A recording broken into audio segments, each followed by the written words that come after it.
Hey everyone, and welcome to English with Miss V. Take out something to write on and a pen. You won't want to miss out on this lesson. Well, today's lesson, everybody, is all about quantifiers.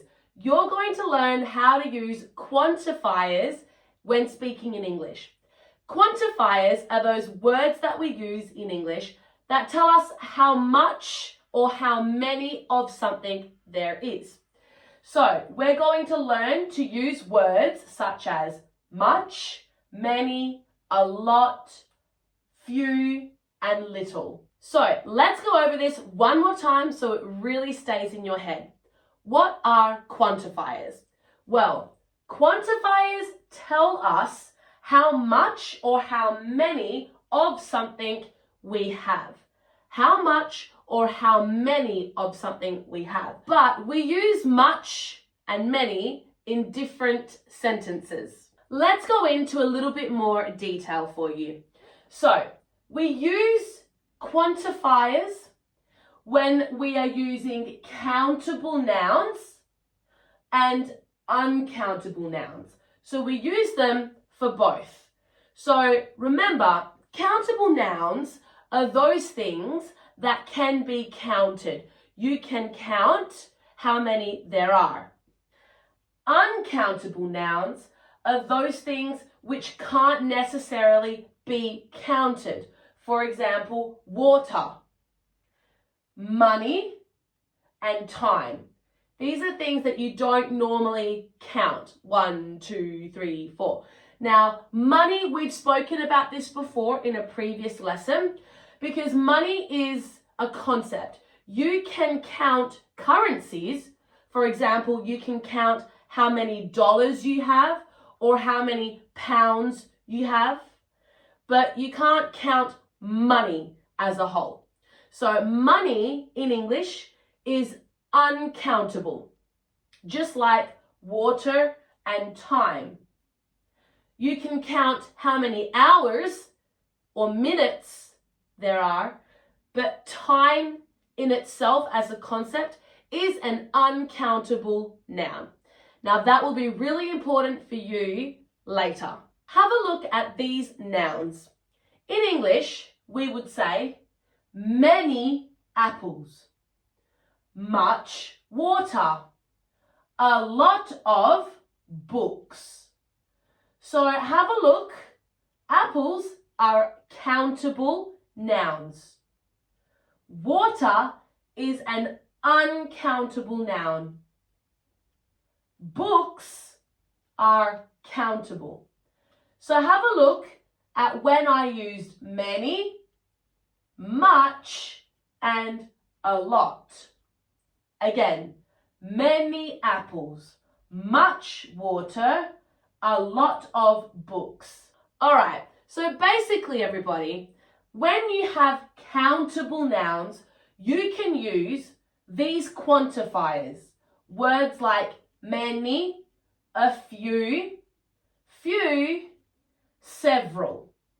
So there are other quantifier words that you can use, but these are probably the most common. There's also a couple of, that's another quantifying word, but I chose these ones. These are used for countable nouns, things that you can actually count. Again, many, a few, several. Now, some of these words have similar meanings. Let's go over them very quickly.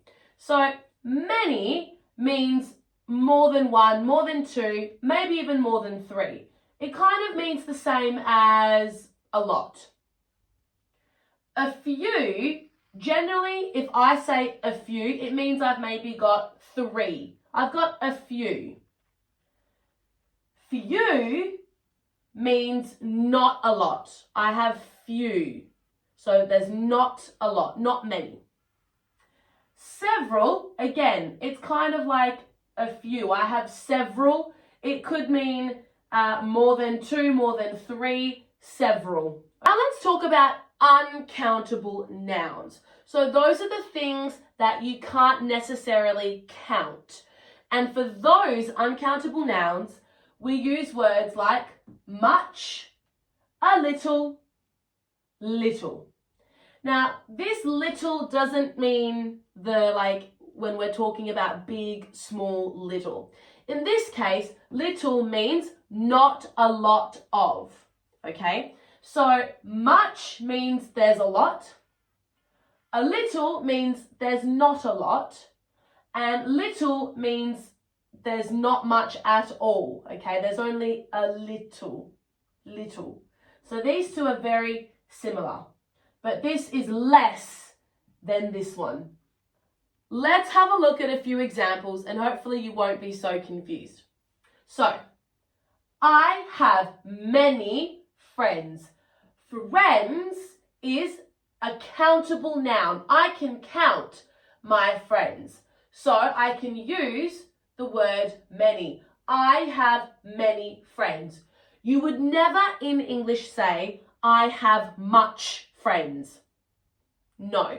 Although much and many are very similar in meaning, much is not used for countable nouns. And that's why, everybody, it's really important to know the difference between countable and uncountable nouns. So, I have many friends. Let's look at this one. We don't have much time. Time is uncountable. You can't count it. And so I used the word much. You wouldn't say, we don't have many time. No, that doesn't make sense. Time is uncountable, so the best word to use is much. We don't have much time. Okay, let's go deeper. Let's really have a look at much, many, a lot of. So, much is used for uncountable nouns. For example, I don't have much money. Many is used for countable nouns. Nouns that you can count. For example, do you have many cousins? Cousins are countable, so I use the word many. Again, you cannot say, do you have much cousins? It's not really correct in English. If you want to sound fluent, you have to know this. Do you have many cousins? So many is used for countable nouns. Much is used for uncountable nouns. Now, just to make things more difficult for you, let's look at a lot of. Now, a lot of can actually be used for both countable nouns and uncountable nouns. Let's have a look at these examples. I have a lot of books. Books is a countable noun. Okay, books can be counted. So you can say, I have a lot of books. But what about this? There is a lot of sugar. In English, sugar is not countable. It is an uncountable noun. Okay? And even in this case, you can say there is a lot of sugar. And it works. So a lot of can be used for countable and uncountable nouns. Write that down. Okay, let's keep going, everybody. Let's look at few, a few, little, and a little. Right now, let's focus on few and a few. Few and a few are used with countable nouns. But what do those words mean? Few means almost none. You only have few of something. I have few means almost none, not a lot of at all. Okay? And it's normally used in a negative context. Okay? A few means you have some. Not a lot, but you have some. You have a few. And that's normally used in the positive context. Let's look at some examples. Okay, I have a few friends. That's positive. Remember, a few is used in the positive context. It means some. I have a few friends. I have a few friends. It's positive, okay? This one, however, he has few opportunities. That's a negative sentence. He has few opportunities. So when we use few, it means almost none, and it's normally used in a negative context, okay? I have few friends, okay? Negative. Or he has few opportunities. It means he doesn't have many opportunities at all, okay? So, use few and a few for countable nouns. Few means almost none. A few means some. One is used in a negative context and the other is mostly used in a positive context. Let's look at little versus a little. These are used when we're talking about uncountable nouns. Little means almost none, and it's normally used in a negative context. A little means some, and it's normally used in a positive context. Okay, so very similar to few and a few, but this is used for countable nouns, and little and a little are used for uncountable nouns. Again, little means almost none. A little means some. Let's have a look at some examples. If I were you, I would write these down. There is a little milk. Or you could say, there is a little milk left over. We have little time. So, we have little time means we don't have much time at all. We have little time. Again, I'm not talking about little time like a size. I'm talking about not a lot of, nearly none. Okay, we have little time. There is a little milk. That means that there is some milk. Okay, and again, milk and time are both uncountable nouns, which is why we use little and a little. Let's do a little practice, everybody. Help me fill in these missing words. I don't have time. Your options are much or many. Would you say I don't have many time or I don't have much time? Remember, everybody, time is an uncountable noun. So, what would we say?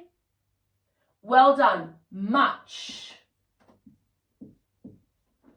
I don't have much time. We use much for uncountable nouns. Let's do number 2. She has friends. What would we do for this one? She has a few friends or she has little friends. Now this one can be a little bit tricky, but just remember, everybody, friends is a countable noun. You can count your friends. And so because it's a countable noun, we would say she has a few friends. A few. She has a few friends. Let's keep going. Do you have apples? Would you say, do you have some apples or do you have any apples?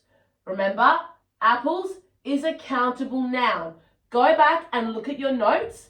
Which one would you most likely use in English to sound fluent? Any.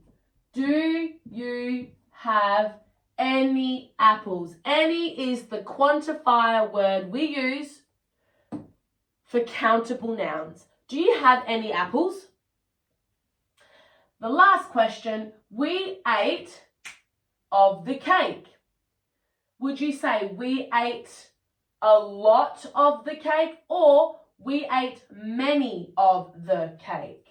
Now everybody, this is probably the trickiest question that there is in this lesson because you may be tempted to use many. Why? Because cake is a countable noun. You can count how many cakes there are, or you can count how much cake there is. So I'm just going to teach you the way that we would say it in English that sounds fluent, the way that we say it. So it's tricky as well because cake, in this sentence, we're talking about one cake. So it's not plural. And so it would be unlikely that we use a word like many.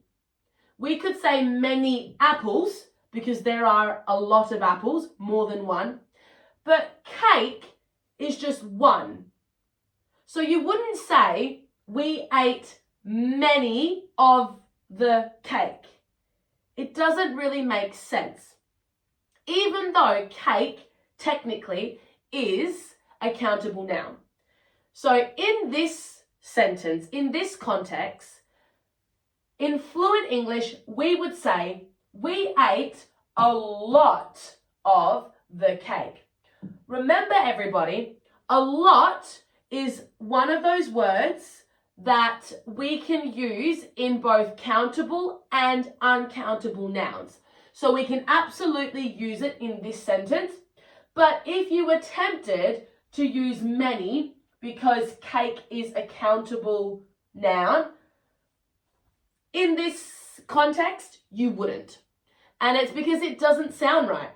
Cake in this sentence is just one. It's not plural. So to say we ate many of the cake, it doesn't roll off the tongue nicely. We would say in English, we ate a lot of the cake. So just write that one down so that you can memorize it. Okay, everybody, your challenge for this week is this. Have a go at writing 3 sentences using different quantifiers. I want you to use one with much, so one sentence using much, one sentence using many, and another sentence using a little or a few.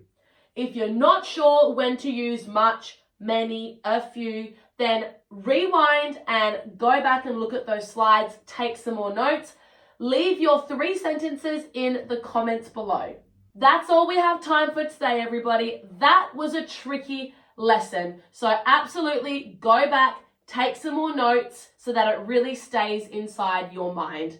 Remember to book your one-on-one lesson with me by going to missvenglish.com. Don't forget to like and subscribe and to hit that bell so that you don't miss out on any upcoming lessons. Until next time, everybody.